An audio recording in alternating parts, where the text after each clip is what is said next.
Porque a gente parece pedinte às vezes, não é com a intenção de ofender ninguém, não, tá? É porque casa pequena é um desafio, todo mês é um desafio mesmo, tá? Todo realzinho aí que sobrar, que alguém puder dispensar aí para colaborar, vai ser bastante útil, tá? Não achem que é pouca ajuda, não. A rifa é de R$10 o valor da rifa, é uma televisão de plasma de 42 polegadas, semi-nova, tá? Vai estar aí exposta para quem quiser ver, mas quem puder ajudar, por favor. Tá? Quem quiser se tornar também um colaborador regular da casa, o pessoal avisa tudo como é que funciona na secretaria. E uma ajuda que é sempre muito bem-vinda é com os livros. Tá? A casa é vinculada a uma editora, a editora do FUR. Toda a obra a renda da obra, além da manutenção da editora, ela também ajuda a manutenção da casa e do trabalho da editora. Então quem puder ajudar, sempre muito bem-vindo. Tá certo? Os que estão chegando hoje, os que têm menos experiência com a doutrina, quem está me conhecendo hoje, eu não sou um cara que gosta de falar sozinho, quem já está acostumado aí já sabe. Por favor, sintam-se 100% à vontade para colaborar, para questionar, para não acreditar no que a gente está falando, isso é muito importante, tá? Então, a distância saudável aqui, crítica de tudo que está sendo dito, para a gente crescer com a conversa. Hoje nós vamos entrar num tema, apesar do teor espírita, né? Ele tem uma correspondência muito profunda também com o nosso campo de trabalho, então facilita bastante a conversa. Se eu exagerar um pouco aqui na técnica, por favor, também me chame a atenção, tá? A gente sempre define o tema de quarta-feira, pelo menos quando é comigo aqui, pelas demandas que as pessoas estão apresentando com alguma regularidade nos atendimentos fraternos. Tá? No mês passado, a gente sempre define no mês o tema do mês seguinte. Então, em setembro, Denise comentou comigo, falou: Gustavo, as pessoas estão falando muito, a gente usou essa palavra aqui, automatismos, que está até automativo aqui, mas é automatismos. Eu não sei nem se é a palavra mais adequada para o que a gente precisa realmente trabalhar. Tá? O André Luiz, no livro Mecanismo da Mediunidade, ele tem um termo reflexo condicionado. E eu queria que vocês ficassem com um nome em mente, que é condicionamento. Não precisa aprofundar muito na técnica disso não. Tá? Se você pensar numa coisa que é condicionada, que é subordinada a algo, eu gosto sempre do exemplo do corpo, porque ele é um exemplo concreto, né? Como é que você condiciona o seu corpo a alguma coisa? O seu corpo. Quem que faz exercício físico? Tá bom, hein? Tá melhorando. Você se propõe a desenvolver uma certa capacidade física, por exemplo. Você precisa de um treinamento, de uma repetição, aí tem regras, tem uma fisiologia, tem uma teoria toda por trás disso que não nos cabe, né? Mas basicamente você tem um propósito, você tem um caminho para desenvolver essa aptidão que você quer e você precisa repetir aquilo. Ok? Nós temos automatismos no nosso corpo que são orgânicos. O sistema nervoso ele tem uma parte dele que é autônoma. Tá? Tem muita coisa que está funcionando aqui o tempo inteiro que é automática mesmo e assim tem que ser. Seu coração bate sem pedir licença, seu sistema digestivo, circulatório, sete processos autômatos do corpo estão acontecendo aí, tá? O tempo inteiro. Isso é muito bom. Mas existe também um condicionamento de comportamentos e de formas de pensar. E que você também aprende e reforça pela repetição. E é exatamente disso que a gente vai tratar. Ficou clara essa ideia preliminar? Tá? Então, o que acontece em nível até neurológico? Se eu recebo com frequência um determinado estímulo, então, sei lá, vou colocar uma coisa bem do dia a dia aqui, tá? Eu tenho um marido que deixa a toalha molhada em cima da cama. Ninguém tem, né? Acabou isso já? Isso é coisa da época de provas e expiação? Exemplo clichê, mas só para ficar claro. Aí eu sou a esposa que todo dia eu falo com aquele infeliz que ele precisa pendurar a toalha no banheiro. Ele é um adulto. Ele não precisava dessa orientação. E existe uma razão óbvia para pendurar a toalha, não é verdade? O que acontece se você deixa a toalha molhada em cima da cama? A cama fica molhada? A toalha não seca, pode mofar, você pode dormir no molhado. É um negócio que a gente não precisava ter que falar. Eu acho que é isso que ativa a impaciência das esposas que têm maridos que deixam a toalha molhada em cima da cama. Uma coisa tão óbvia, né? Eu não sei se está aqui a pessoa, mas foi aqui que uma vez a pessoa falou comigo assim: Gustavo, tem 20 anos que o meu marido deixa a toalha molhada em cima da cama. Isso é um bom exemplo de condicionamento. Eu falei, tá, e aí? Como é que resolve o problema? Eu falei, ó, não sei, mas desse jeito que você está fazendo, definitivamente não. Não está funcionando. Agora, sem entrar isso, saindo da história, mas pegando um exemplo, que não deu para aprofundar muita coisa. Pessoa que está ali todo dia vendo uma toalha molhada em cima da cama, e aí cada um aplica, cada um tem a sua toalha molhada, tá? Cada um tem um motivo que condiciona um tipo de reação. Aquela pessoa que vê a toalha molhada todo dia, tá ruim isso aí, ela já fica predisposta a reagir de uma mesma forma. Se ela é uma pessoa de natureza agressiva, ou pelo menos reage agressivamente àquele tipo de estímulo, ela já fica predisposta à agressividade sem saber se aquilo ali foi pelo mesmo motivo de sempre. Ela está condicionada a reagir emocionalmente e, por consequência, comportamentalmente, em função daquela emoção que ela está sentindo. Só que isso não precisa ser uma lei. Tá clara a ideia, gente? Nós vamos tentar aqui hoje colocar todo mundo para pensar no piloto automático que assumiu para a própria vida. Já perceberam que a gente assume isso muitas vezes, essa postura de fazer alguma coisa automaticamente e repetitivamente? Às vezes é coisa boa, às vezes nem tem tanto problema assim. Se eu faço automaticamente passar um fio dental no meu dente, tá ótimo. Ok? Agora, se eu reajo automaticamente a um tipo de estímulo, isso pode me predispor a algum problema, mesmo que seja totalmente interno. Então, aquela circunstância me expõe de alguma forma e pode gerar efeitos complicados para a minha vida.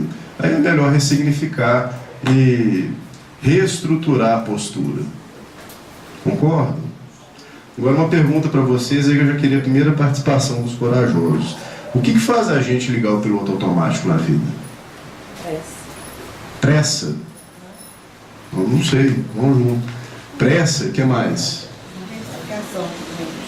Oi? Eu peço 3, 4 coisas ao mesmo tempo, então eu vou automático. A gente pensa muitas coisas, então, uma desorganização? Isso, talvez. Zona de conforto? Falta de presença. Oi? Falta de presença. Falta de presença. Me explica melhor, por favor. Falta de presença de quem? Ela não está presente ali, é isso? Tá, eu estou fazendo as coisas sem estar ali, presente. Legal. O que mais? Vamos lá, eu não estou encerrando a questão, Se não. você olhar de novo, a situação acontece, ele liga o piloto automático, ela torna acontecer, ao invés de você pensar, Você só faz. se tiver pensar, não, aconteceu, então vou pensar em automatismo, sei lá o quê, pensar. Legal as ideias. É bem por aí mesmo. Você vai para casa, você Cansaço. não sabe nem que rua que você passou para chegar em casa. Você nem lembra mais. Você não presta atenção na falta de presença, né? Falta de atenção. Tá tudo certo o que vocês estão dizendo. E o cansaço é uma palavra que também me chama atenção. Rotina, cansaço. Normalmente eu ligo o piloto automático de uma forma que não é muito boa. Quando eu já tentei muitas coisas, eu estou saturado, eu também não tenho coragem para tomar uma decisão mais grave. Eu me acostumo com aquela situação e simplesmente replico o comportamento ao longo da vida. Qual que é o efeito disso? Você fica estagnado, estacionado. Muitas vezes uma situação difícil da sua vida vai exigir uma simples reflexão e uma coragem para mudar de conduta. Uma postura de decisão, de autonomia. Eu queria chamar a atenção especialmente, hoje eu trouxe por referência aqui da Irmã do Fogo, o livro Escutando Sentimentos. Não dá para ler esse capítulo em particular porque ele é muito longo, tá? Mas é o capítulo 2, ele chama Receituário Oportuno. Ele conta a história de um presidente de centro espírita que desencarnou e ele estava em atendimento no Hospital Esperança, que é um hospital que fica na região da cidade de Uberaba, mas no plano espiritual. É um hospital onde trabalham os nossos mentores aqui da casa. Dentre eles, o Inácio Ferreira, que está sendo as fotografias do Vanderlei. E o Inácio Ferreira é um médico e um psiquiatra no plano espiritual. Ele está atendendo esse cara que foi presidente do centro espírita. E esse cara foi resgatado num estado de profunda revolta. Ele não admitia estar desencarnado numa ala psiquiátrica de um hospital espiritual, numa ala específica para espíritas. Ele não admitia. Por uma razão muito simples. Eu fui um tarefeiro, eu fui um trabalhador, eu fiz muitas coisas. 40 anos de colaboração na seara espírita. 40 anos, não é de se jogar fora ou não. Dr. Inácio, quem conhece ele sabe como é que é, né? Autêntico, espontâneo.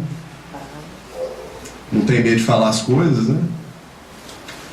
Falou, olha, graças a Deus foram 40 anos, se não sabe-se lá Deus onde você estaria.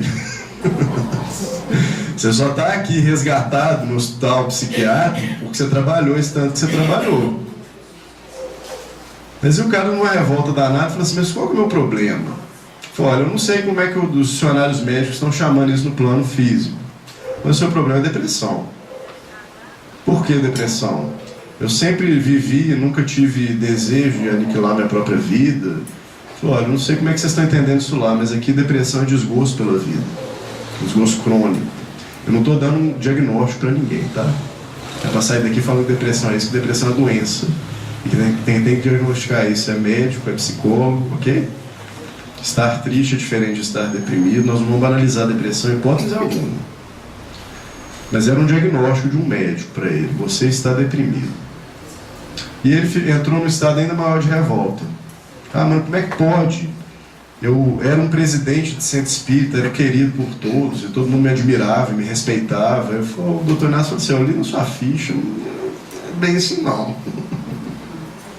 Vamos dar uma volta nesse centro espírita que você trabalhou lá. Ele ficou estarrecido com a realidade. As pessoas estavam aliviadas porque ele tinha desencarnado. Chato, rígido, murrinha. Que é uma característica comum em religiosos, já percebeu? Pelo menos dentro das casas religiosas isso é comum. Lá fora eu não sei. Nós vamos aproximar o que eu sou lá fora do que eu sou aqui dentro. Claro que tem coisa que não cabe dentro da casa religiosa, mas também sustentar a hipocrisia, né? Jesus ele foi contra isso desde 2000 anos atrás. Foi um único equívoco que ele não teve nenhuma condescendência, nenhuma paciência com isso. Faz qualquer bobagem se quiser, mas hipocrisia, não fingir que você é bonzinho, não. E curiosamente é o erro mais comum entre cristãos, o porta-bandeira. Esse cara ele estava enquadrado nisso. E a incoerência custa muito caro. A partir desse choque de realidade, ele volta num estado ainda mais agravado. E aí ele quer saber de fato onde ele errou. Então aquele choque de realidade foi importante. Olha o que o Dr. Inácio falou para ele. Ele falou, olha, por 15 anos, os primeiros 15 anos do seu trabalho na seara espírita, beleza. Você realmente cumpriu a proposta. Você estava engajado, querendo se conhecer, querendo se melhorar, querendo se desenvolver. A partir daí, diante de tantas frustrações e insucessos, você desistiu, parou de trabalhar internamente, continuou nas ocupações, de forma automática. Qual foi o efeito disso? Ele ficou esse restante da vida, até o momento do desencarne, aguardando algo acontecer, no final, aguardando a morte acontecer, na expectativa de que algo positivo acontecesse com ele depois que ele morresse. Agora, gente, por mais que a gente seja espiritualista, vê se isso faz sentido. Vê se faz sentido, e é um conhecimento relativamente comum, não sei quem já teve acesso a ele, a gente repete, de que a vida, depois da vida física, ela só é um desdobramento do que você é, sem os bloqueios, os isolamentos que o corpo físico proporciona pela densidade. Então você tem um contato com você de uma forma irresistível e verdadeira. Por que não fazer isso agora, então? Por que não parar de conversar fiado com a gente mesmo, inventar historinha? Por que não, na hora da prece, ser honesto? Por que não se aceitar do jeito que você é para poder trabalhar? O erro desse cara, essa história sempre me marcou muito. Esse livro já tem alguns anos, ela sempre me marcou. Porque quando o Dr. Inácio fala isso com ele entra num estado de crise tão grave, que ele tem algo que, no nosso entendimento aqui, se assemelha a um surto. E aí, nesse momento, eles recebem uma autorização para colocar ele numa espécie de um coma induzido, né? Ele fica sedado, vem de um plano ainda superior, um espírito familiar desse cara, que era uma mãe dele em outra vida, e fala com a turma o seguinte, falou, olha, nós estamos com autorização de preparar um reencarne para ele compulsório. Ele não tem remédio para ele do jeito que ele está, ele precisa reencarnar. Precisa formatar o HD. Aí a gente volta para cá querendo saber o que aconteceu. Até hoje eu não entendo para quê. Quem que eu fui? Qual que é a minha identidade, né? Normalmente a vaidade buscando grandes feitos positivos ou negativos. E para quê? Se a gente tem o privilégio de esquecer para criar novas formas de viver, de lidar com a vida e de aprender. O problema desse cara de verdade é que diante da frustração ele desistiu. Só que ele não desistiu, vou me matar. Ele desistiu de viver. E eu não sei o que é pior, para ser honesto. O suicídio é uma coisa muito grave. Claro que é. O suicida merece compreensão e amor. E só isso. Quem tentou, quem conseguiu. Ninguém tem nada a ver com essa história para meter o dedo e julgar. Mas os espíritos esclarecem, isso foi lá no livro Nosso Lar, né, que existem outras classes de suicídio. O Clarencio fala do suicídio indireto, que foi o caso do próprio André Luiz, que tinha conhecimento médico suficiente para se comprometer consciencialmente com o abuso que ele provocava no próprio corpo. Com bebida em excesso, comida em excesso, ele tinha sífilis. Então tudo indica que ele é desregrado no campo sexual também. Era um homem comum da época dele, de 1938. Um médico, bem sucedido, não sei direito da história, tinha a família dele, e no final do dia ia para boemia. Naquela época era totalmente liberado, né? E abusou. Talvez aos olhos comuns não fosse nada muito grave, mas ele teve comprometimentos severos na saúde física por conta dos hábitos e desencarnou na condição de um suicida. E eu não sei se isso está classificado em alguma obra espírita, mas eu queria pensar junto com vocês nesse suicídio, que é abdicar da própria vida, criando para si um modelo de entendimento da vida que é totalmente desconectado da realidade e chamando isso de espírita. Como se a vida não fosse aqui e agora. Eu tenho que aguentar, que aí, quando eu desencarnar, melhor, quando eu reencarnar de novo, aí que vai ficar bom. Mas que loucura! Tem que ficar bom agora, mas tem que ficar bom numa perspectiva espiritual. E isso significa que muito do contexto que você está vivendo é isso aí mesmo. É isso aí mesmo. Eu tomei uma traulitada de um espírito esses dias, sou médico, não sei quem é médico também, né? A gente conversa de igual. Mas eu estava numa lamúria interior por tudo isso que tem acontecido no nosso país, no nosso planeta. Está tudo muito estranho, está tudo muito difícil, está tudo muito perturbado, as pessoas estão muito desorientadas. Aí eu falei com Deus assim no meu coração, eu falei, não é possível que não tem um jeito mais eficiente de espiritualizar o planeta. Eu na minha arrogância, não é possível. Você sai aparecendo espírito do que é lado, aí materialismo, desvoador, é uma coisa para dar um choque na gente, para a gente aprender, porque está demorando, está difícil. Sabe qual foi o retorno que eu tive? Vou nem dizer que foi uma resposta, que a minha queixa está demorando demais. Aí vem um amigo espiritual e fala o seguinte: demorando demais na sua perspectiva de tempo, que é quase infantil numa ótica espiritual. Porque isso para nós aqui é um suspiro. É um tempo muito breve para mudanças tão importantes. E não te cabe isso não. Então para com esse negócio, sai dessa vibe e vai trabalhar. Não deixa a cabeça nisso não. E eu guardei com muito carinho isso que aconteceu. Foi uma orientação dura, firme, do jeito que eu estava precisando na hora para aprumar de novo. Porque eu estava entrando na frequência.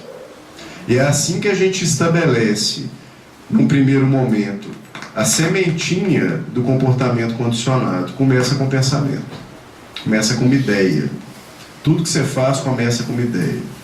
Para o espiritismo, o pensamento é força viva, e hoje até algum campo da ciência corrobora com isso. Nosso pensamento tem frequência, Tá? É onda, né? Então tem frequência, tem comprimento, tem teores. E como onda, ele se sintoniza com ondas similares, cria campos, cria vinculações energéticas a partir do processo da sintonia. E é a partir daí também que a gente cria o nosso mundo interior. Eu vou ler alguns textos aqui do Emmanuel. Tem um texto pequenininho. Primeiro André Luiz, é no livro que eu falei, tá? Livro Mecanismos da Mediunidade. Livro antigo também. Obrigado. Reflexo condicionado. A importância da reflexão. Curto texto, breve, super preciso. Entendendo-se que toda mente vibra na onda de estímulos e pensamentos em que se identifica. Esse livro é muito sintético, muito denso, tá? Vamos dar uma paradinha aqui. Entendendo-se que toda mente vibra na onda de estímulos e pensamentos em que se identifica. Então, o que eu penso, aliás, o que está na minha mente, é o que me vincula a mentes semelhantes, a frequências semelhantes. A primeira parte até agora, essa aqui é a página 90 do livro. Até agora, praticamente, é ele explicando com base na física por que isso acontece. É um livro que quem é da área de ciências exatas acho que vai gostar da linguagem. Eu não entendo muita coisa não, eu entendo daqui para frente. Tá? Que ele explica spin, fala de onda, dá detalhes técnicos da coisa, como funciona. Tá? Então aqui ele está colocando dessa forma porque ele já fundamentou antes. Tá? Entendendo-se que toda mente vibra na onda de estímulos e pensamentos em que se identifica, facilmente perceberemos que cada espírito gera em si mesmo inimaginável potencial de forças mento-eletromagnéticas, exteriorizando nessa corrente psíquica os recursos e valores que acumula em si próprio. Nossa, Gustavo, quarta-feira à noite tá difícil esse trem, né? Vamos com calma. Eu crio pelo que está na minha mente. Eu vou ler o texto depois, nós vamos entender que isso não é só pensamento. Não é só o pensamento verbal, não é só o pensamento imagético. É tudo que está na sua mente. Eu crio o meu mundo interno a partir do que existe na minha mente. E eu crio pensamentos. Eu direciono o meu pensamento para aquelas áreas que são do meu interesse. E isso passa a se tornar a minha realidade íntima. E a partir dessa realidade íntima que eu me vinculo a espíritos encarnados ou desencarnados que funcionam de forma semelhante. Por isso que a hipocrisia é um grande problema. Porque não adianta o que você está falando, não adianta o que você é, de verdade. E o primeiro passo é legitimar para você essa verdade. Então você está só repetindo um conjunto de atos na vida, com a expectativa de que a vida traga de uma forma mágica um resultado. Se eu estou pagando minha conta aqui, Deus, que hora que você vai me dar? Estou indo no centro, tomando passe, estou assistindo palestra. Que hora que você vai me dar um namorado? Que hora que você vai me dar um emprego? Não é assim que funciona. E se arrumar um namorado é até pior, porque cria uma relação de causa e efeito entre uma coisa e outra. E só funciona na base da obediência ou do condicionamento. E pode ser qualquer coisa, tá, gente? Enquanto que nós estamos aqui para o crescimento, para o aprimoramento. O planeta Terra não é um playground. O planeta Terra é uma oficina. O hospital é uma escola, segundo os espíritos. Para alguns até uma prisão. Tá? Mas para a maioria é oficina, escola e hospital. Então estou aqui para trabalhar, para aprender e ensinar e para me curar. Ou para curar as pessoas, se isso for possível. Isso é a natureza do nosso planeta. Claro que cabe o prazer, claro que cabe a alegria. Mas eu preciso me conectar verdadeiramente com o que está me motivando. E isso é basicamente o que compõe a minha mente.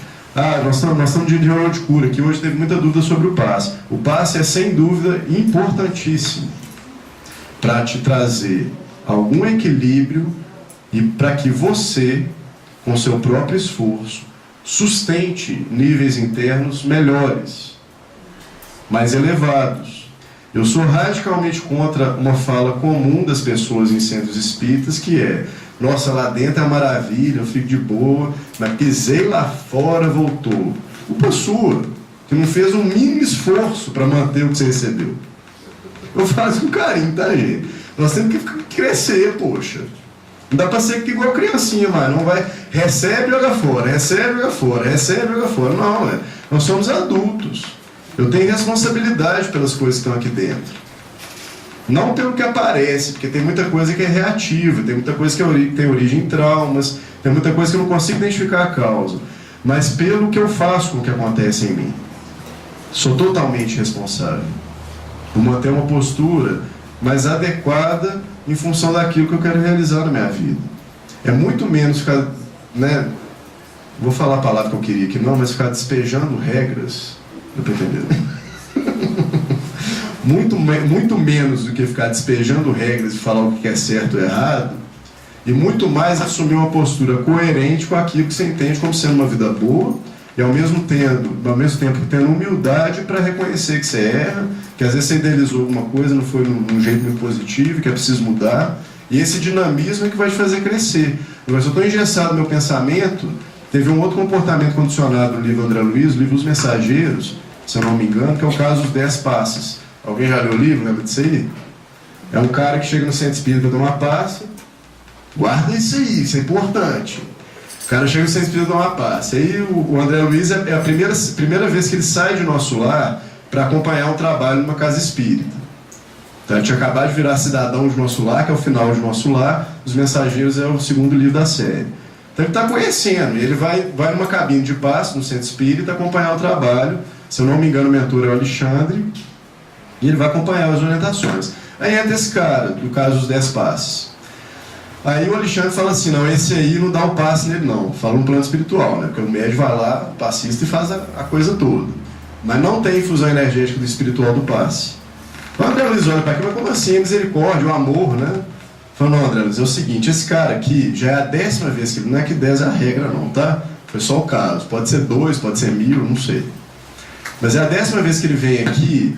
desequilibrado por conta de algumas posturas e comportamentos, e ele recebe uma infusão energética, se harmoniza emocionalmente, mentalmente, energeticamente, sai daqui melhor. Só que ele sai tão melhor que ele sai daqui e faz exatamente a mesma coisa que o desequilibrou. Então, para o bem dele, eu faço essas coisas, tá? Repara não. Tá tudo problema. Pô, eu acho minha cabeça brilhante, mas ela é seletiva, tá? Tem nada de brilhante, não. Eu faço essas coisas. Aí o André Luiz fala, ele fala assim, não vamos, por misericórdia, não vamos harmonizar esse cara de novo. Ele precisa, pode deixar. Ele precisa sofrer os efeitos do comportamento dele. Ele precisa da dor, precisa do sofrimento, por misericórdia. Agora, vocês acham em sã consciência, se a gente aqui, sem carninha de pescoço, tá? A não ser que tenha alguém muito doente aqui, quando chega alguém que está precisando de uma ajuda, está precisando de um socorro, a gente se sensibiliza. Que dirá do instrutor que está publicado no livro sobre Rafael Chico Xavier? O amor está muito presente ali. Será que ele tem o desejo de deixar o cara no sofrimento? De quem que é essa responsabilidade? É dele. Totalmente dele. Então, de repente, você recebe um recurso da vida com o propósito de assumir uma postura nova e faz a mesma coisa que você já tem feito, você está praticamente pedindo para a vida, tira o recurso. E eu preciso romper com o comportamento automático para perceber essas coisas, e muitas vezes a teimosia é tão grande que eu só percebo a partir da adversidade, da dor, do sofrimento, de um evento grave que acontece na minha vida. Já perceberam como a maioria das vezes, obrigado e desculpa, tá? Tá certo, pensei só em mim, na minha lambança. Então, de repente, eu olho para a vida. Vocês já perceberam o quanto uma experiência dolorosa, traumática, alguma coisa intensa, grave, quanto ela te sacode muito mais do que as amenidades da vida? Agora, por que tem que ser assim até hoje? Esse é o primeiro condicionamento que eu queria quebrar. Por que eu vou esperar a vida me espancar para eu me movimentar? Isso não tem novidade nenhuma. Jesus falava assim, porque não deixa para andar anda enquanto está de dia, não espera a noite chegar para andar. Você consegue andar à noite também, você consegue andar no escuro, mas é muito mais complicado, não é verdade? Quem aqui acorda de madrugada e não acende a luz pelo banheiro, por exemplo? Tem gente que vai no escuro. O que acontece normalmente? Caiu uma unha minha esses dias aqui, numa topada dessa, de madrugada. Acontece, eu estou tateando no escuro. É muito melhor quando eu estou bem, quando eu estou saudável, quando eu estou alegre. É muito melhor quando eu estou disposto. Agora, existe um condicionamento que foi provocado pelas religiões, principalmente no Ocidente, de que a relação com Deus é melhor quando a gente está ferrado. E, infelizmente, até hoje as pessoas se sentem mais amadas e até mais merecedoras de alguma coisa quando estão ferradas. A ponto até de provocar o próprio ferramenta aí para poder merecer alguma coisa. Ou de evitar uma solução para um problema, porque eu tenho que aguentar. Porque, peraí, ué. Você tem inteligência, tem livre-arbítrio, tem discernimento, tem teoria para te dar suporte. O que você tem que aguentar e com que propósito? Essa pergunta também é uma ressignificação, também pode ser um recondicionamento na sua vida. Pergunte-se por que você está fazendo aquilo, qual é o seu objetivo. Eu brinquei com a menina esses dias que ela falou que queria mandar um recado para um tal de um cara que ela ficou na balada. Então, por que você quer mandar esse recado para ele? Porque eu quero saber se ele está sentindo isso também. Eu quero que ele sinta algum desconforto também. Mas para quê? Você quer alguma coisa com ele? Não. Qual que é o seu objetivo? É mesmo, né, Gustavo? Ué. É mesmo, fulano. Você não tem propósito no que você está fazendo. Já perceberam como tantas coisas na vida a gente faz totalmente sem propósito, sem objetivo? Ou tem um objetivo oculto, às vezes até inconsciente, eu não sei o que eu quero com aquilo ali. Frase do livro Alice no País das Maravilhas, tá? Já devo ter falado aqui em algum momento. A Alice chega no País das Maravilhas e é recebida pelo gato, aquele gato mágico, você vai ver? Aí o gato fala com ela assim, pra onde você está indo? Aquele filme é bem uma incursão na profundidade, quando ela cai, ele entra a profundidade dela, é um filme profundamente metafórico. Para onde você está indo? Não sei. Então qualquer caminho serve. Qualquer caminho serve para quem não sabe onde quer chegar.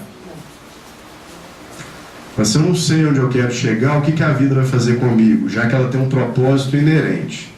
Um propósito espiritual que é inerente à vida. Eu estou aqui para crescer. E se eu quero crescer e o sofrimento é uma via que me acorda quando eu estou distraído, se eu deixo a vida me levar, o que vai acontecer? Eu vou tomar fé. Porque Deus é um tirano? Não. É porque você precisa crescer.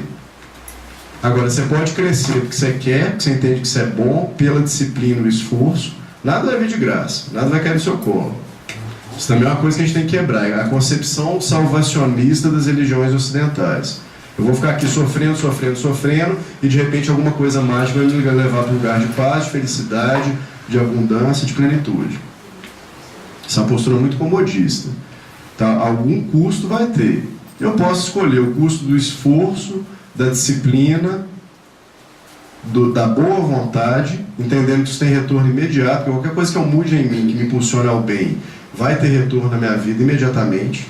Não é só quando eu desencarnar, é agora. Ou eu posso esperar a vida me dar paulada. O que é melhor? Acho que é óbvio, né? Por que ninguém me respondeu então? O que é melhor?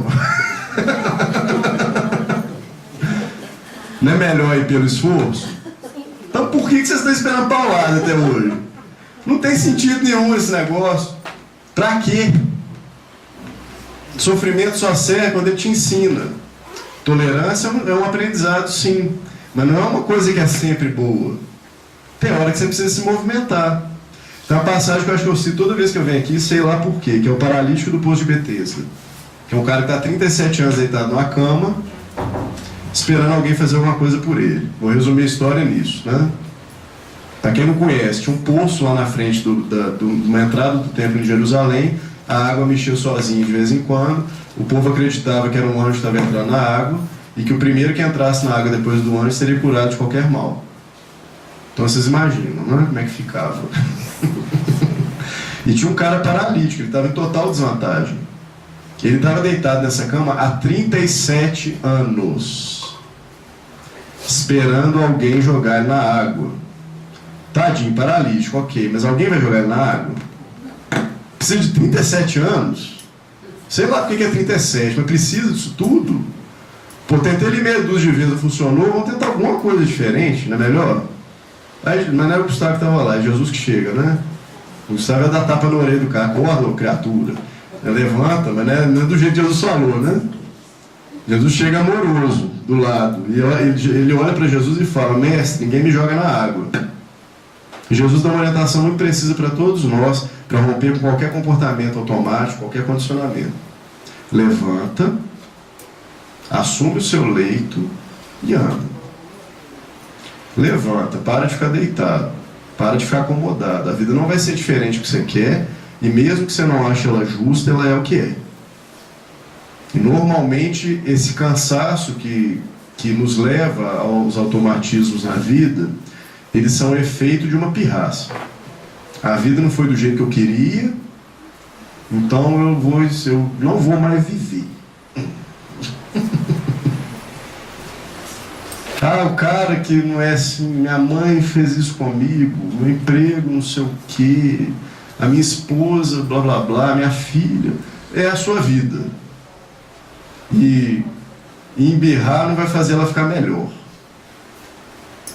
Tá muito duro isso que eu estou falando? É isso mesmo, né?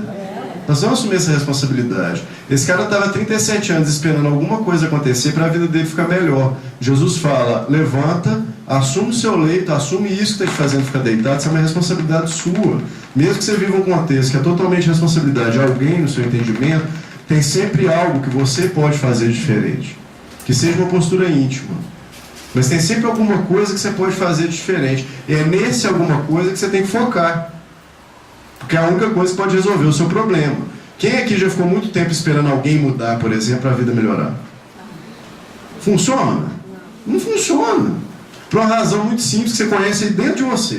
Não precisa nem de conhecimento técnico. Quando que você muda alguma coisa? Hã? Só quando eu quero. Quando eu quero. Então quando que o outro vai mudar alguma coisa? É quando você quer? Não, quando ele quiser. O máximo que você pode fazer é influenciá-lo para ele querer mais ou menos. E aí entra o jogo das relações, né? Isso tem dificuldade, isso é uma arte. Agora, quem diz que o caminho que você quer para o outro é o melhor para ele? Não é nem só o que ele quer. Quem que você acha que você... Hoje eu falei com uma menina assim, ela que trouxe a brincadeira, falou: não vou roubar demais o que você falou, porque foi muito legal. Que ela está buscando um relacionamento de casal, alguma coisa honesta, verdadeira, profunda, íntima. Cansou, já tem um tempo. Mas ela tem critérios muito rígidos, e é isso que a gente trabalha junto. E ela é cristã também, né? Eu falei assim: ó, mas você não é nenhum Jesus Cristo para querer um anjo do seu lado. Ela falou assim: eu não sou nenhuma Jesusa. Por aí. Pô, eu carinho de cobra aqui, vou querer um santo para mim? Não funciona assim. Não funciona desse jeito. A vida não é do jeito que eu quero por uma razão muito simples. Na perspectiva espiritual, a gente ainda é muito criancinha mesmo, mas já tá ali adolescência, querendo virar adulto. Não dá para ter comportamento de criança. O que acontece com uma criança se ela tem o direito de reger a própria vida sem a tutoria de um adulto? O que ela vai fazer? Hã? Errado na concepção de quem? Do adulto. Porque para ela é certo. E é exatamente essa postura que nós temos com a vida muitas vezes. A vida tem que ser o que eu quero. Igualzinho a criança. Eu quero almoçar brigadeiro. E para mim isso é certo. E eu não quero engordar. Nem ficar doente. Aí você se coloca acima de leis naturais. Pelanquinha no corpo é o que você come e não gasta. A dica fica aí para quem quiser, tá? Da minha época de fitness. Eu só sou um entusiasta, deixei de trabalhar com isso. As pelancas, essas orelhas que ficam aqui do lado, ó, é coisa que você comeu e não gastou, tá sobrando. Você come uma panela de brigadeiro, você tem um efeito no seu corpo. Ok? Agora, eu quero almoçar brigadeiro e eu quero não ter os efeitos danosos. Cada um tem sua panela de brigadeiro aí, né? Às vezes ela é mais complicada, mais bonita, mais filosófica. Mas, via de regra, as pessoas sofrem muito porque a vida não é do jeito que elas acham que a vida deveria ser. Estou mentindo? E essa revolta custa muito caro. Eu já vi gente, isso eu falo com tristeza no coração, mas com muita compreensão. Pessoas em atendimento fraterno, em atendimento no consultório, pessoas espiritualistas que proferiram a seguinte frase, não foi uma vez só: eu só não me mato porque eu sou espírita. Eu só não me mato porque eu sei o que vai acontecer comigo. Legal, é um freio para o ato do suicídio, mas essa pessoa já está morta. Porque morto não é que perdeu o corpo, a vida do corpo físico. Morto é quem não vive. E esse é um recondicionamento que eu queria propor a todos também. Abandone tudo aquilo que não é vida. Abandone, desiste, larga para lá. Igual você larga um trem velho que você não precisa mais. Coisas que são não vida, a gente falou aqui muito no seminário Amorosidade, para quem estava presente. Tudo que te desconecta da vida. Reclamar, preocupar em excesso, diálogo interno que não tem propósito nenhum, que entra no âmbito do autoquestionamento da própria competência, mas que não resolve nenhum problema.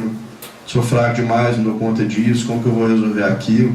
Dica prática aqui para romper com esses estados, tá? É muito difícil quando você está no estado mental muito denso que você consiga romper com isso com outro estado mental. Não é impossível não, mas é mais provável que você consiga romper isso com comportamentos diferentes, fazendo alguma coisa para fora. Dica prática: você está muito dentro, vai para fora. Você está muito fora, vai para dentro. E respeita essa dinâmica. Tá? Aí eu estou aqui pensando de como vai ser a solução de determinado problema que eu não tenho nenhuma condição de resolver. Acontece ou não? Porque você tem que refletir, vai refletir. Mas eu estou aqui fechado em mim, num diálogo interno, num loop mental. Né? Parece muito pensamento, mas é uma desorganização mental mesmo. Você fica só gravitando em torno do mesmo núcleo de pensamento sem conseguir sair do lugar. Se você se colocar numa posição perceptiva para se ver fora disso, ou você imaginar alguém te vendo assim, só tem uma pessoa parada ali, ó. Pode estar chorando, pode estar deitado na cama, ela está parada, não está acontecendo nada na vida dela. É um falso movimento íntimo. Só tem desordem interna, muito pensamento. Tem técnica para lidar com isso. Tá? A melhor que eu recomendo, que é acessível a todos, é a respiração consciente e meditação. Que é uma coisa extremamente simples. Tá? Não precisa sofisticar, não precisa complicar nada, não precisa ser nada místico demais, nada complexo demais. O exercício é mais importante, já fiz aqui algumas vezes também, tá? Não cabe hoje aqui a instrução, mas tem um videozinho no YouTube no nosso canal lá que tem um tutorialzinho de meditação de 8 minutos. Que eu sei que tem coisa melhor por aí, tá? Mas é só pra gente romper com a nossa inércia. Se você conseguir parar para respirar com consciência todos os dias, faz isso. Tá escrito, dá para orientar e experimenta. Não acredita não, experimenta. Separa 2 minutinhos do dia de manhã, outros 2 minutinhos à noite, e para tudo que você está fazendo e só percebe o ar que entra e o ar que sai umas 20 vezes mais ou menos. Depois você avalia se você está igual ou diferente do que no começo.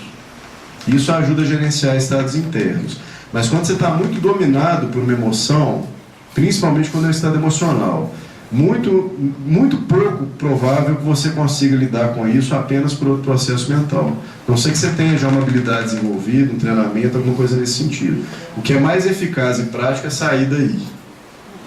E é importante, eu faço isso com muitas pessoas na nossa rotina. Cria para você um botão de emergência. Sabe aquele botãozinho de esteira que você aperta e ele para na hora? Cria para você um sinal amarelo com um botãozinho de emergência. Quando você estiver indo mentalmente para um caminho que você sabe que não vai te levar a lugar nenhum, já insere ali um hábito novo, experimenta ver o que funciona para você, porque não tem uma regra. Tá? Isso também é um recondicionamento de comportamento. Tá? É romper com o comportamento automático de se entregar a um nível de pensamento que não é muito útil. Tá? Lembrando que o André nos fala aqui, a gente cria a nossa realidade pelos nossos pensamentos. Tá? Daí nasce a importância da reflexão em todos os setores da vida. É que, gerando força criativa incessante em nós, assimilamos por impulso espontâneo as correntes mentais que se harmonizem com o nosso tipo de onda, impondo às mentes simpáticas o fruto das nossas elucubrações e delas recolhendo o que lhes seja característico, em ação que independe da distância espacial, sempre que a simpatia esteja estabelecida e com mais objetividade e eficiência quando o serviço de troca mental se evidencia assegurado conscientemente. Então o que ele está dizendo aqui de uma forma simples? A partir do que você pensa, você cria sua identidade, a partir dela você se sintoniza com pessoas semelhantes, que pensam de forma semelhante, Quando há um elo de simpatia, essas ideias se trocam, tá? Esse é um processo espontâneo. Por isso que às vezes quando você tem muita intimidade com alguém, você capta alguma coisa dela, né? Eu desenvolvi, minha esposa quando veio isso aqui eu ia morrer de rir, eu desenvolvi um jeito de ganhar sempre dela no Paro Ímpar. Porque a gente tira Paro Ímpar lá em casa assim, nós estamos na televisão, vai, pega a água, quem que vai? Paro Ímpar. E eu sempre ganho. E não é porque eu sou telepata não, só um pouco, tá? A gente está em profunda sintonia. Eu nunca contei pelo segredo não, vou contar aqui para vocês, tá? Tem que treinar. Mas segundos antes, assim, milésimos de segundos antes dos dois lançarem para o ímpar, vem um número na minha cabeça que é o número que eu coloco na minha mão. E sempre funciona. Ontem eu ganhei 3 vezes seguidas. Eu pedi o negro, eu ganhei 3 vezes. Agora eu estou com 3 dias de crédito para pegar alguma coisa na geladeira. Claro que não é regra não, estou brincando com uma coisa assim, mas esses processos eles são reais. Eu não sei quem estava no Humanizar, sem ser esse último, que foi ano passado, né?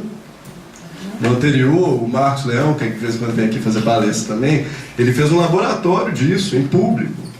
Vocês lembram disso? Colocou todo mundo para pensar, ele fez um experimento, assim, não lembro exatamente como é que foi.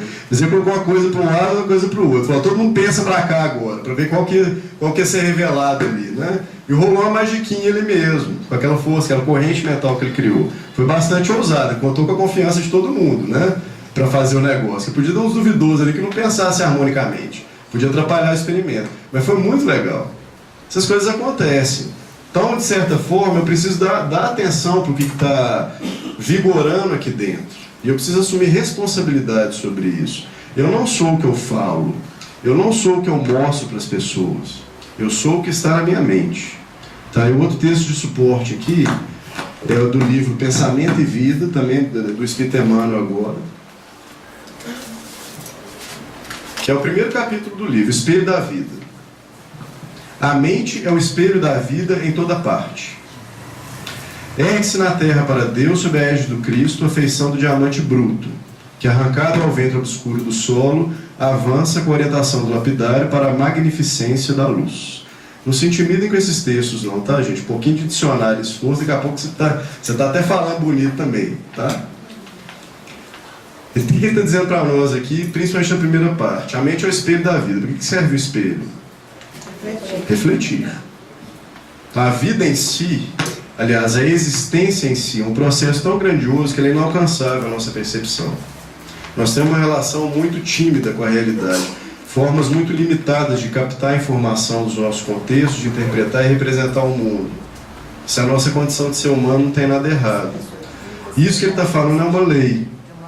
A mente reflete o que eu vejo da realidade. O que ele está dizendo aqui para nós de outra forma, né? O que você pensa, o que você sente, o que está aí dentro é o que você vai ver do mundo. Então, se eu sou, por exemplo, uma pessoa muito pessimista, se alguém pessimista, você precisa levantar a mão, só levanta a mão dentro do coração aí. Pessimista é aquele que vê sempre o lado ruim das coisas. Isso não é um defeito.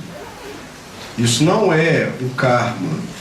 Isso é um condicionamento. Isso é treinável, como é o otimismo.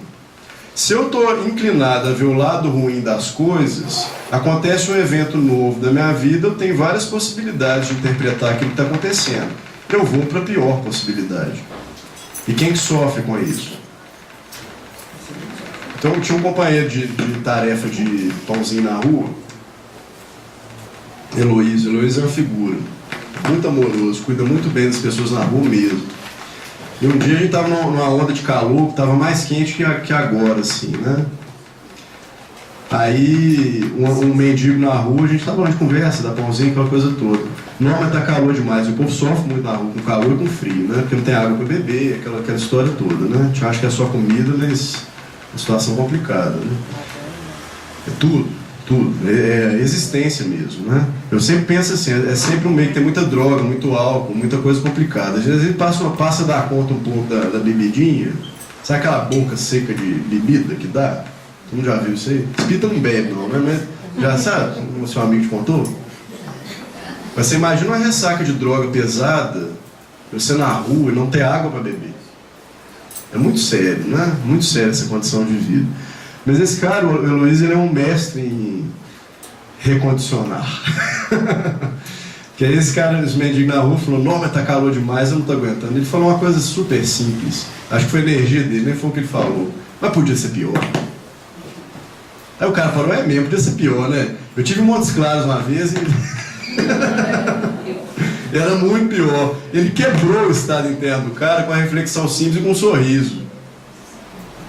Não vamos ver o pior lado. Pra quê? Eu não preciso me desconectar da realidade napoleana também, né? Porque quem vê só coisa boa o tempo inteiro também tem problemas.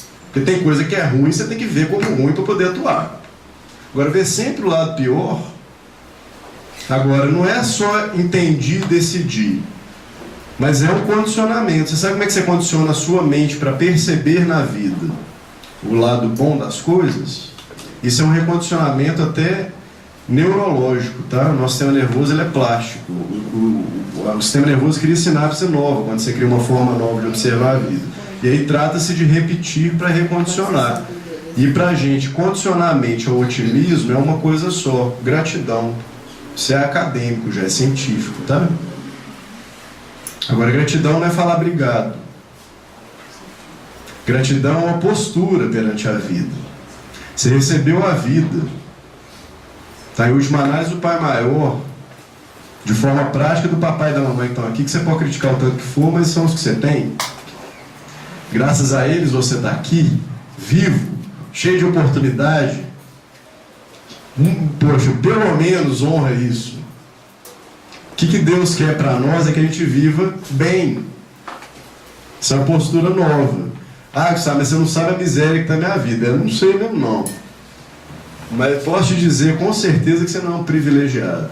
Vamos fazer um teste aqui, prático. Agora eu quero honestidade, eu quero que todo mundo participe. Pode ser? Só levantar a mão ou não levantar. Pode ser? Pode. Quem aqui está 100% satisfeito com a vida, levanta a mão para mim. 100% satisfeito com a vida. Não tem que mudar nada, está tudo perfeito. Tem alguém aí? Pois é, você não é um privilegiado. Não é só você que lida com a condição da vida não ser o que você queria que ela fosse.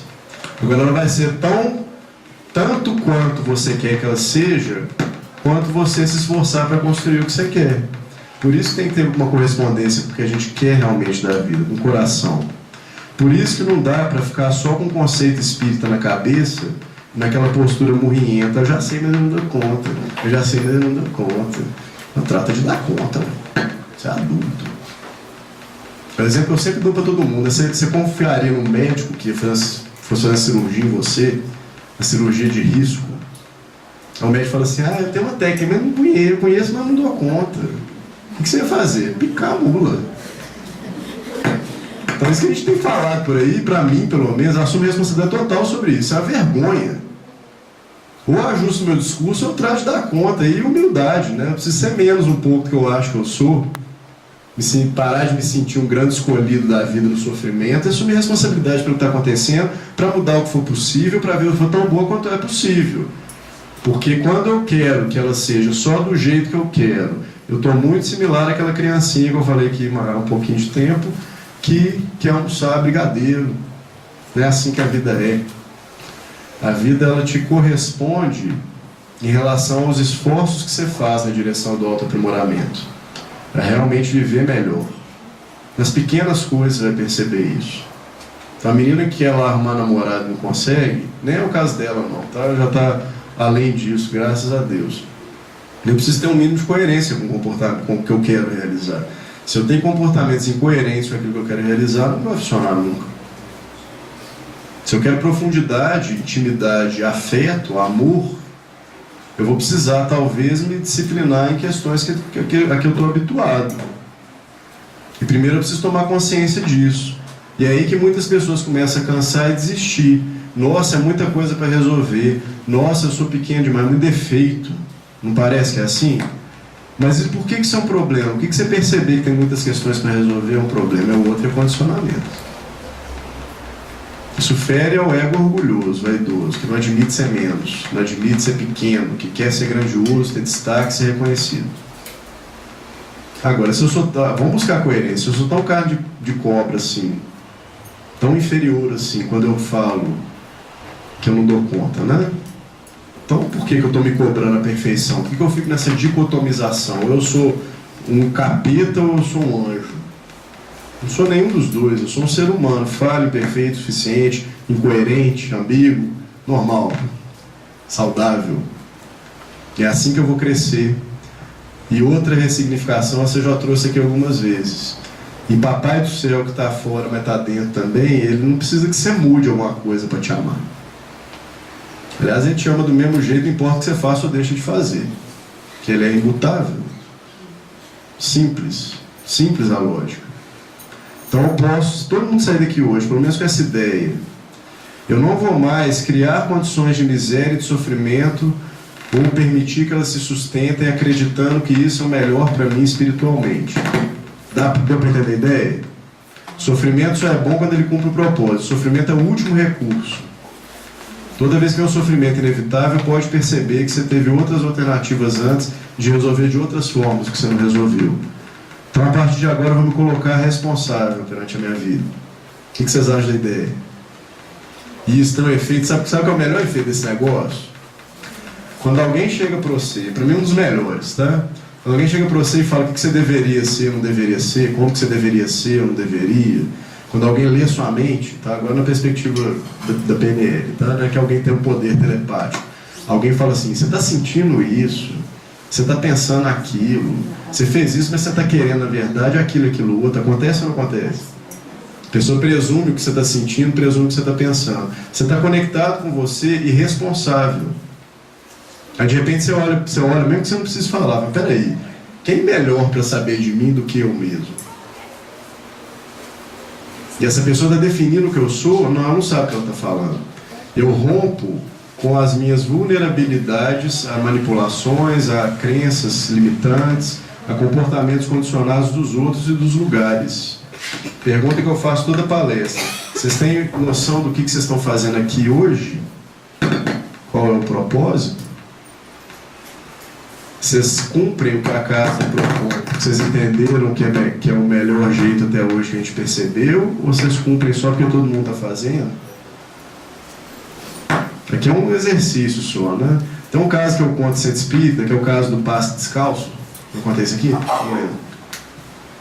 Bom, é um lugar que eu falo até hoje e por um tempo o pessoal dava passe descalço. Ninguém sabia por quê. Mas todo mundo que entrava na equipe de passe ficava descalço. E porque ninguém sabia o porquê, começaram a inventar cada explicação, uma mais mirabolante que a outra. Energia, não sei o que, é por isso. Aí um belo dia alguém teve a curiosidade de perguntar para alguém que estava no trabalho do passe no início da casa. Sempre foi descalço? Não, é porque é o seguinte, gente, é porque no início do trabalho aqui na casa o espaço era menor. E a cabine de passe ficava do lado do salão de palestra e o passe acontecia durante a palestra, como é aqui hoje, né? E os pleque-pleque do sapato atrapalhavam a palestra, então a gente ficava descalço. Agora eu vou ali no automatismo, vou replicando o comportamento, eu nunca me paro para perguntar sobre alguma coisa. Assume essa postura, faz uma diferença, tá? Voltando para o espelho da vida aqui. Nos seres primitivos, a mente aparece sob a ganga do instinto. Ganga é um resíduo de mineração. O Emmanuel ele usa esse tipo de imagem, tá? A parte da mineração ali que não serve para nada. Quando você faz uma... Eu sempre esqueço o nome daquele trem. Garimpo, fiz. Sobe um resíduo, tá? Ele chama o instinto disso aqui nos animais, nos seres primitivos. Mas nas almas humanas surgem entre as ilusões que salteiam a inteligência. E revela-se nos espíritos aperfeiçoados por brilhante, precioso a retratar a glória divina. Então está colocando aqui instâncias diferentes da mente e como elas refletem a vida. Tá? No animal, o instinto.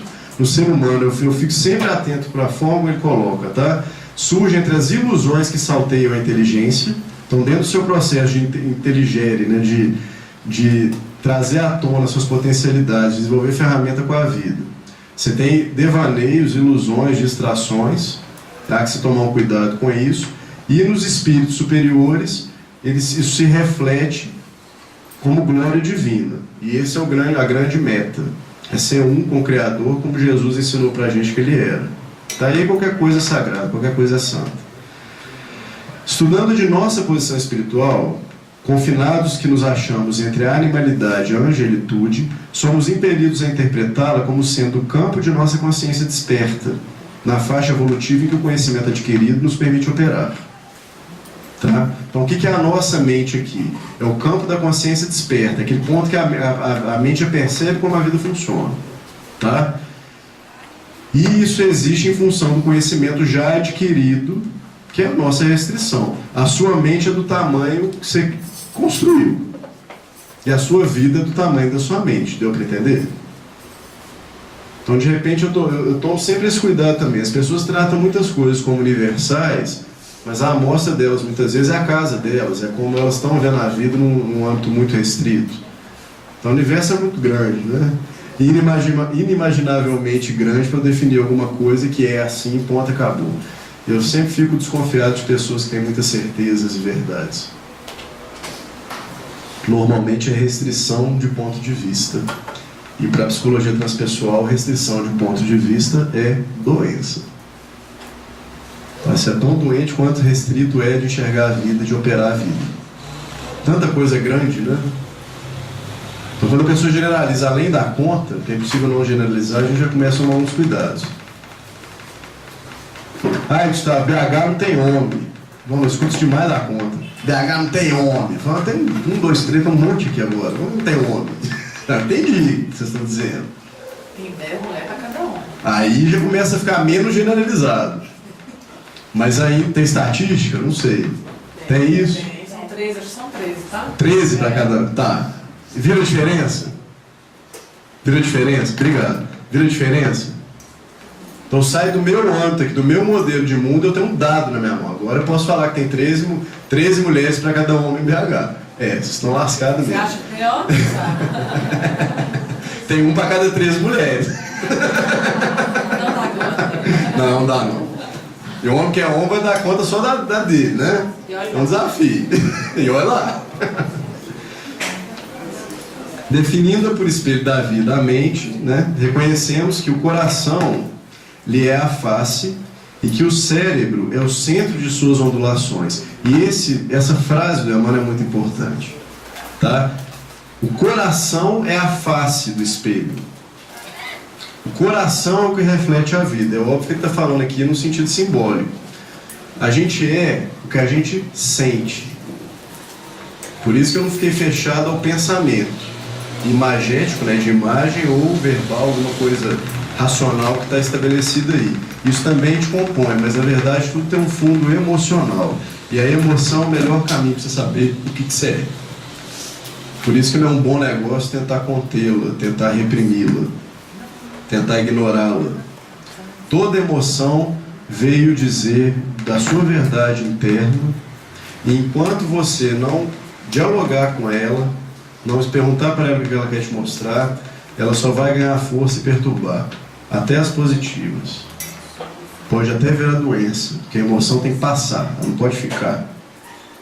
Então, de repente, você sentiu alguma coisa. Ao invés de atacar, de acusar, de se revoltar, de ceder muito facilmente a uma tristeza. Eu estou triste, tá bom, mas não vou ceder a tristeza. O que essa tristeza quer me mostrar? O que a vida foi que eu não gostei? É isso que a tristeza é. O que fizeram? O que aconteceu que passou do meu limite? Isso que a raiva é.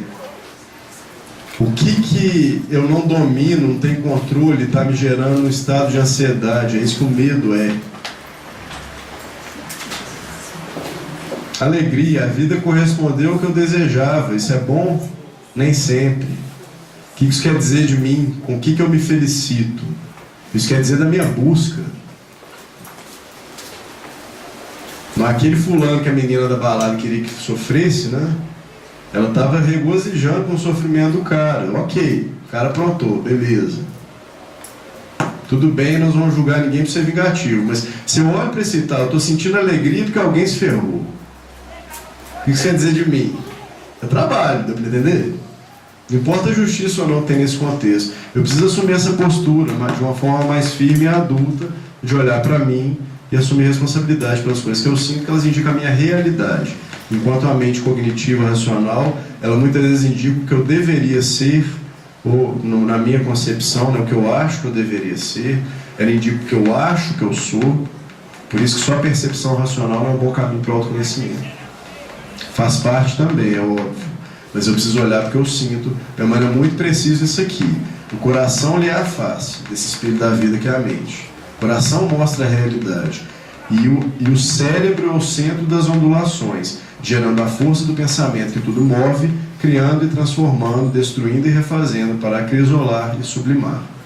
Então o cérebro, agora o pensamento racional, ele é o dínamo que cria e que sustenta esses estados, quando eles são bons. E da mesma forma é a força que nos permite, muitas vezes, tomar uma medida para romper com um estado que não está bom. Porque é por uma tomada de decisão consciente e racional que eu decido, por exemplo, levantar e andar, como o Jesus falou, para o paralítico do posto de Betesda. Ele não vai andar porque ele quer. Porque desejo é uma coisa do sentimento. Ele vai andar porque ele precisa. A necessidade é uma coisa da razão. E isso não precisa estar. Eu posso perfeitamente fazer coisas que eu não quero. Sim ou não? Sim. Porque eu preciso. Esse é o caminho, tá? Para tudo que você quer mudar, ele não está dando conta. É fazer porque você deve. É fazer porque te faz bem, não é porque é gostoso, é porque te faz bem. Tem coisa que é gostosa, faz bem. Tem coisa que faz bem, mas não é gostosa. Batata doce com frango é um ótimo exemplo para mim, de coisa que faz bem e não é gostosa. Brincando aqui com a comida de novo, né? Tem muita coisa que eu vou realizar estritamente pela disciplina, e tem gente que se culpa por isso, tem gente que se culpa por não desejar alguma coisa, por não dar conta de alguma coisa no nível do sentimento. Não tem problema não, nós estamos aqui para mudar, e muitas vezes você vai mudar as coisas de fora para dentro, sim. Entendi um propósito novo, reenquadrei aqui o entendimento que eu tenho sobre a vida, me coloquei pela disciplina numa postura diferente, e na repetição da postura eu vou me recondicionar. Agora ninguém pode fazer isso por você. Ninguém pode fazer isso por você. Isso é adesão íntima. Se você não quiser, nem Jesus Cristo faz por você. Porque até ele falava quando ele operava alguma cura que não tem nada a ver com isso. É só a fé que te curou. Fé é confiança, entrega. O apóstolo Paulo diz em Romanos, se eu não me engano: tens tua fé, tem em ti mesmo em nome de Deus. Tens tua fé, tem-na em ti mesmo em nome de Deus. Bem-aventurado aquele que não cai naquilo que aprova. Bem-aventurado aquele que não cai naquilo que aprova. Ele está falando de uma forma muito bonitinha. Seja coerente. Alinhe o seu discurso com o seu comportamento. Vocês querem uma receita para a felicidade? Não é bem uma receita não, tá? Vou dar receita igual, sabe, que o povo cozinha de olho assim? Como é que você faz esse bolo? É farinha, ovo e é isso. Mais ou menos essa é a receita. A receita é coerência. Ajuste o seu discurso ao seu comportamento. E desapega de quem está percebendo isso, de qualquer tipo de reconhecimento. Baste-se nisso. Baste-se na tranquilidade de consciência. E na medida do possível espalhar isso para os outros. O que você é. E aí sua vida vai ficar melhor. Se for bom, né? Se for ruim que você é, trabalha primeiro. Tens tua fé, tem em ti mesmo em nome de Deus. Bem-aventurado aquele que é coerente. Sim? Esse é o nível de felicidade possível a nós, segundo o livro dos Espíritos. Consciência tranquila do dever cumprido. Só é possível em regime de coerência. Quando está gravada há séculos a sua postura, é muito complicado. Eu tenho, a maioria, eu acho, eu e muitas pessoas, eu sempre essa dificuldade de estar ressignificando, porque está tão grudado que aí você volta atrás justamente. Você vai para encarar aquilo, mas você não dá conta, né? Aí você repete as mesmas coisas. Então é uma coisa muito complicada. Qual é o seu nome? Alcione. Alcione, todo mundo ouviu o que a Alcione falou? Isso é muito complicado, mudar uma coisa que eu estou acostumado a fazer há muito tempo. Alcione todo, se aveste não. Toda caminhada começa com o primeiro passo. Alguma hora eu vou ter que começar isso. E o que dificulta muitas vezes é eu ambicionar dar passos maior do que a minha perna. Então, num primeiro momento, eu vou ter que também ressignificar o que eu acho que eu devo, onde eu acho que eu devo chegar. Por isso que a humildade está na base. Lembra da passagem que Jesus entra em Jerusalém, sentado no burrinho? Ela é muito significativa do ponto de vista simbólico, porque ele é uma festa, né? A festa de Ramos, né? Jerusalém significa cidade santa. Então nós temos ali a figura do homem filho do homem, que é Jesus, né? O produto da evolução humana, que é o que ele personifica para nós, entrando na santidade, em festa. E ele entra sentado no burrinho. O que o burrinho representa? Quem aqui gosta de roça e tem burro na roça? Força, trabalho, perseverança, resistência. Cavalo é lindo, mas tem coisa que só o burrinho faz. E o burrinho é esperto para danar. O burrinho é porteiro, o cavalo não abre. Mesmo sendo bonitão. E ele também é um animal que não tem muita elegância, não tem muita, né? Animal simples. Não tem nenhuma sofisticação. E tem um simbolismo muito importante. A gente tem que assentar esse homem que precisa se desenvolver na humildade, no trabalho, na perseverança e na simplicidade. Então, entendendo o conjunto de valores cristãos agora, como se tem aplicação direta na própria vida, é difícil sim, Alcione, é difícil sim eu mudar uma coisa que está muito arraigada em mim há muito tempo. É difícil mudar se eu quero chegar à excelência. Se eu quero chegar, pior do que isso, o que eu estabeleci como excelência. Mas melhorar é possível. Não é verdade? Melhorar é possível agora. Ser perfeito não é possível. Mas melhorar, sim. Ser perfeito nesse entendimento do cristianismo histórico nunca foi possível. Mas ser perfeito no sentido que Jesus ensinou é perfeitamente possível. Porque quando ele fala, seja perfeito como perfeito é o vosso Pai que está no céu, tem gente careca de ouvir isso aqui, né? A palavra grega que foi traduzida para nós como perfeito é a palavra teleios. E teleios significa integridade. Não é perfeito nessa abstração filosófica. É ser íntegro, ser inteiro, ser verdadeiro. Se a gente conseguir a integridade no processo evolutivo, está resolvido o problema. Ah, mas eu não fiz tudo que eu deveria fazer. Eu não cresci tudo que eu deveria crescer. Os Espíritos falam que a gente não vai ser perfeito na vida só. Já larga esse trem de mão. E o André Luiz traz também, ao longo das obras dele, uma proposta, essa sim é factível, tá? Que é ser completista.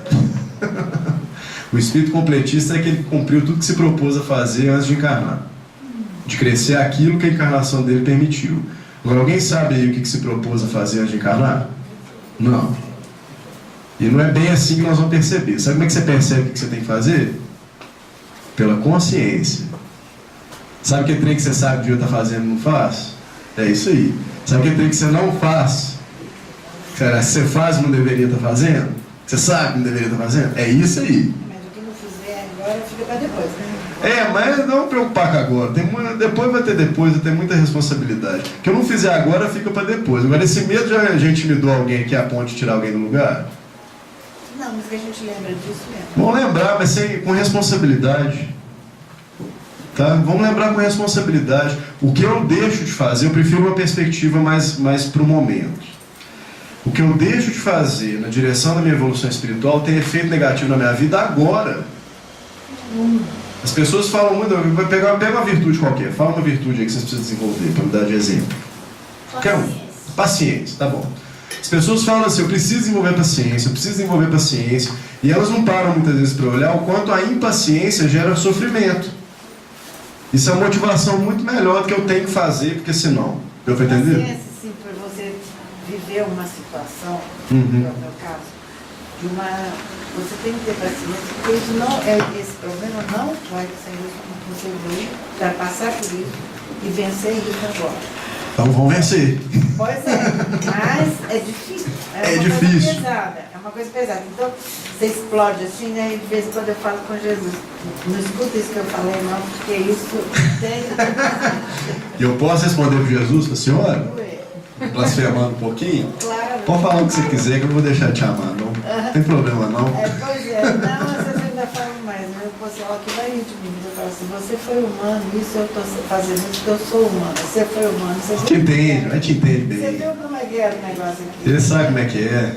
Não olha pra gente com esses olhos, não.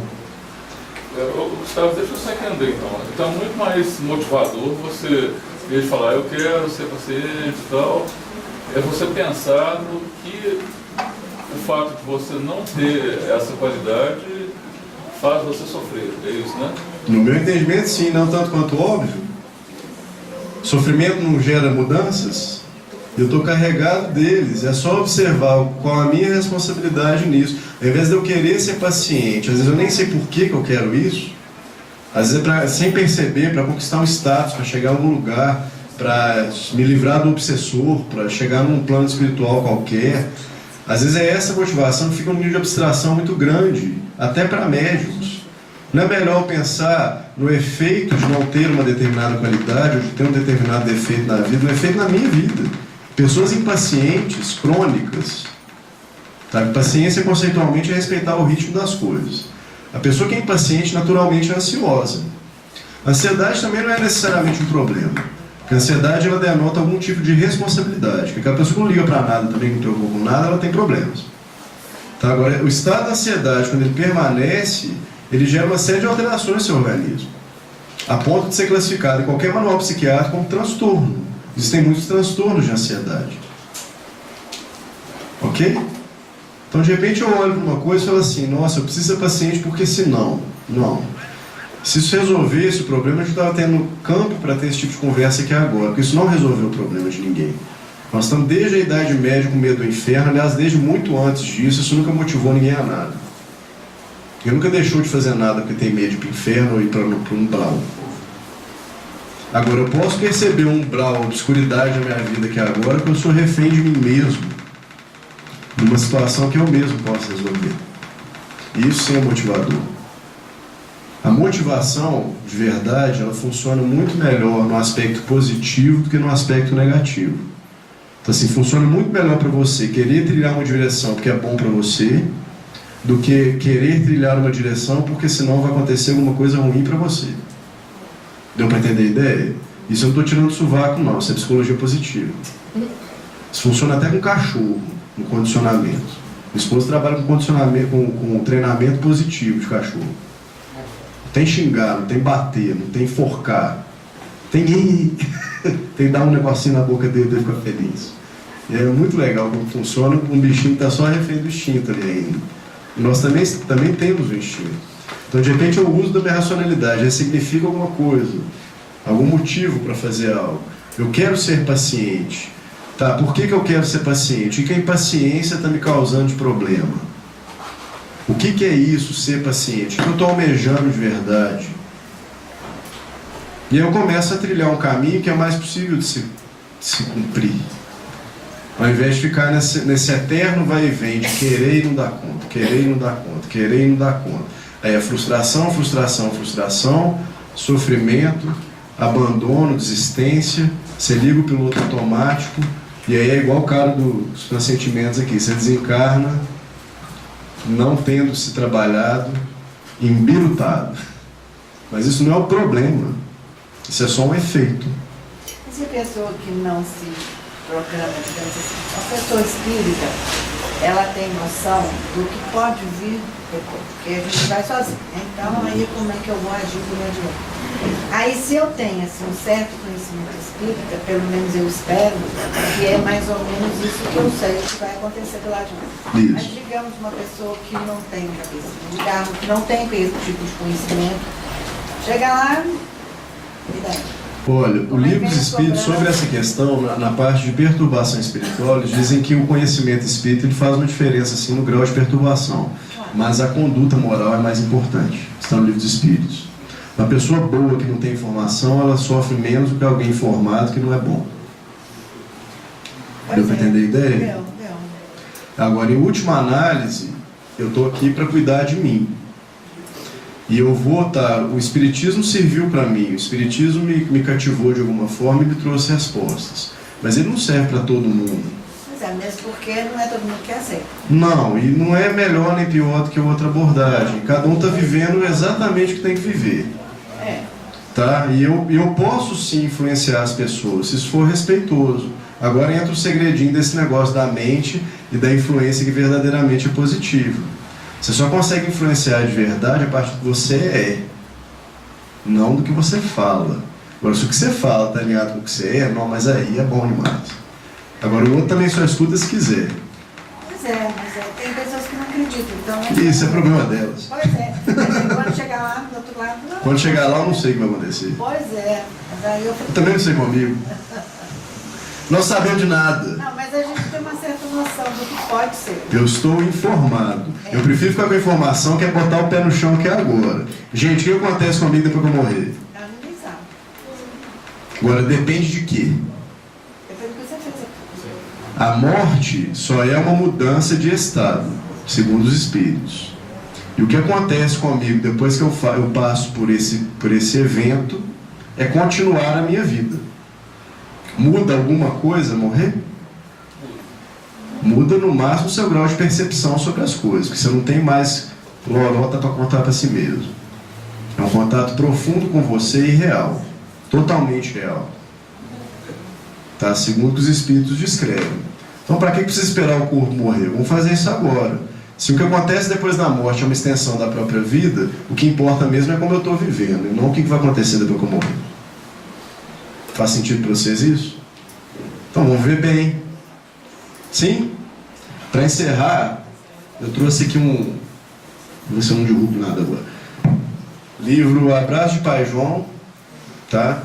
Esse é do Pai João de Angola, tá? Não é da irmã assim não, mas é o mentor da casa também. Primeira parte é do Dr. Inácio, tá? Acho que vai... Qual que é o nome da senhora? Marilda. Marilda. Vai coroar bem com o que a Marilda acabou de colocar aqui, porque a gente refletiu. Prefácio do livro, tá? Espíritas de bem com a vida.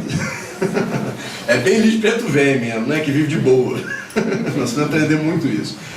Acredite, só uma parte, tá? Acredite, autoamor funciona e pode libertar e curar. Se não for esse o seu ponto de partida, você estará retardando sua melhora e sua felicidade. Tá? Se o autoamor não for um ponto de partida, você está retardando a coisa. Não se iluda sobre o amor alheio para com você. Ame primeiramente a você mesmo. Tome conta de si mesmo amorosamente. Descubra como é bom ser o que é. Aprenda a ter prazer com sua própria vida. E eu vou acrescentar uma coisa aqui. Aprende a rir de você, ao invés de ficar, ai meu Deus do céu. Vamos rir, ué. Não é possível. Até hoje eu faço esse trem. Vamos rir um pouquinho, assumir responsabilidade. Tá, eu já falei da minha risadinha, acho que eu falei aqui, né? A quantidade de gente que se incomoda da minha risada com algumas coisas, né? E várias vezes alguém chega e fala assim, você está rindo de coisa séria, você quem quer chorar, eu sei, o problema é seu. E eu vou continuar rindo, não gosta, dá o seu também. Pra que chorar? Pra que desistir? Tá difícil. Me entregar à miséria não vai fazer ficar mais fácil. E isso é treinável. Isso eu falo, gente, assim, de carapuça vestida mesmo. Que eu já fui o cara mais chato que vocês puderem imaginar. Mais pesado. Hoje eu sou só um pouco chato. Para algumas coisas. Que estão em desenvolvimento. Chegou uma hora e eu falei assim, pô, mas nós sempre queria um pouquinho disso aqui, ué, mas é muita incoerência.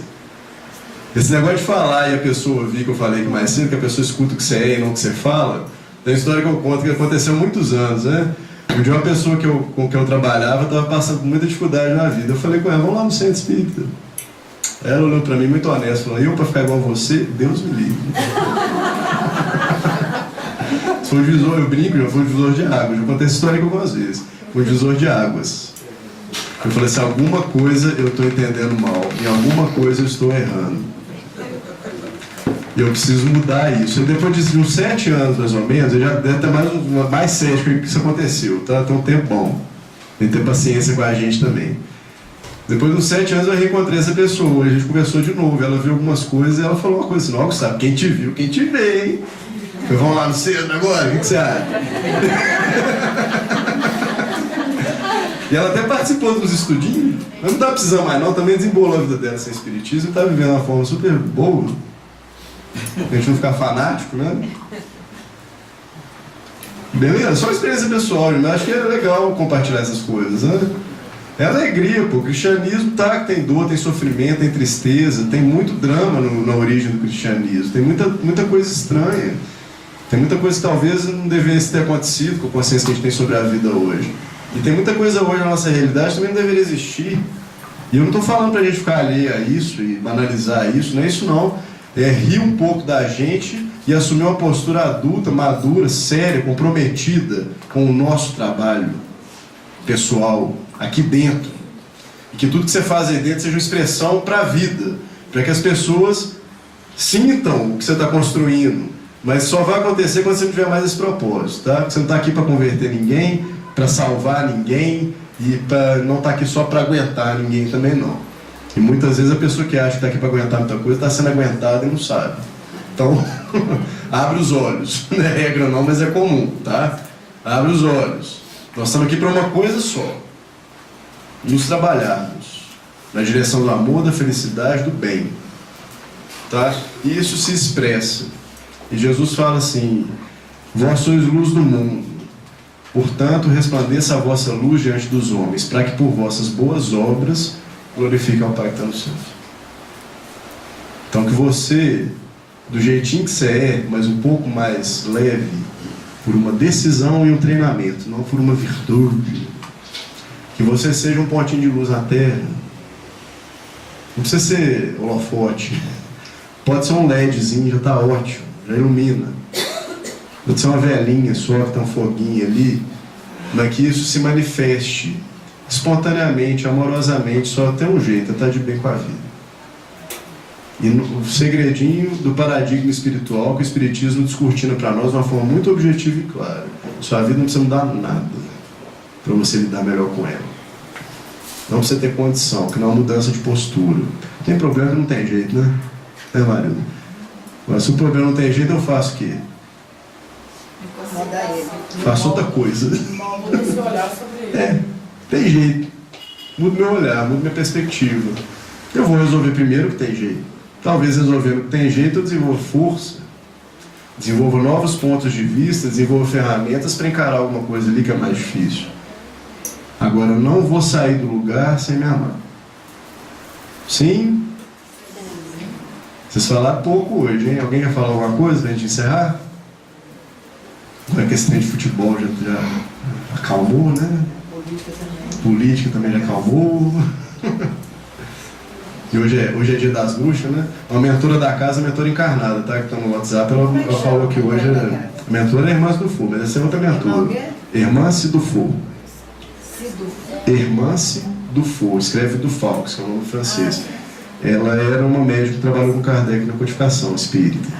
Essa da foto? Aquela ali? É ela. Ela é mais bonita que isso, tá? Mas esse desenho, ele representa ela muito bem. É porque o desenho é morto, né? Mas ela é muito viva. Mas é um desenho que representa ela muito bem. Mas a outra mentora da casa que está no grupo do WhatsApp falou que hoje é o dia da esposa, né? E amanhã é o dia do marido, que é o dia de todos os santos. E se minha mulher está em casa, meu dia vai ser sexta-feira, né?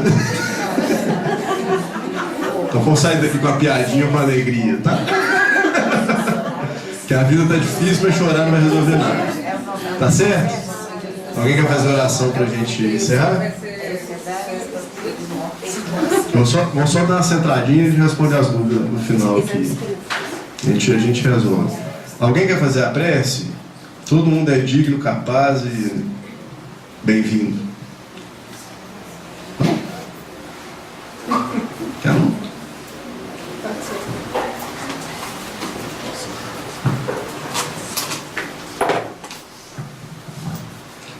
Obrigada, Senhor, pela noite iluminada. Obrigada, Mestre, amado Jesus, por estar sempre ao nosso lado, nas dificuldades, nas alegrias. Que a gente siga esse restinho da semana, esse feriado que está vindo, com muito amor, com muito alto amor e com muita alegria no coração. Que assim seja. Boa noite, gente. Até a próxima, se vocês quiserem. Quem não tomou passe, só esperar que toma, tá? Quem tomou passe aí? Alguém sem tomar passe? Pegar um negócio para ansiedade.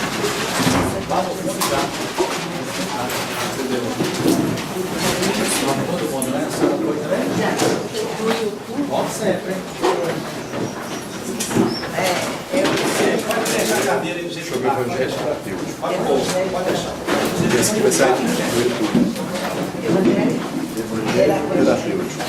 E esse aqui vai sair no canal da casa mesmo. Eu não sei como vai sair. Não, eu estou aqui sempre a última parte do mês. No Manuel Felipe Santiago. Vou ler um pouquinho.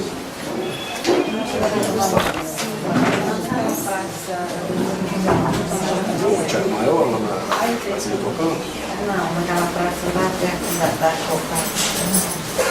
Já estava no lá. Então, cancelamento. Cada Copasa? João Manuel Felipe Santiago. Centro Espírita Manuel Felipe Santiago.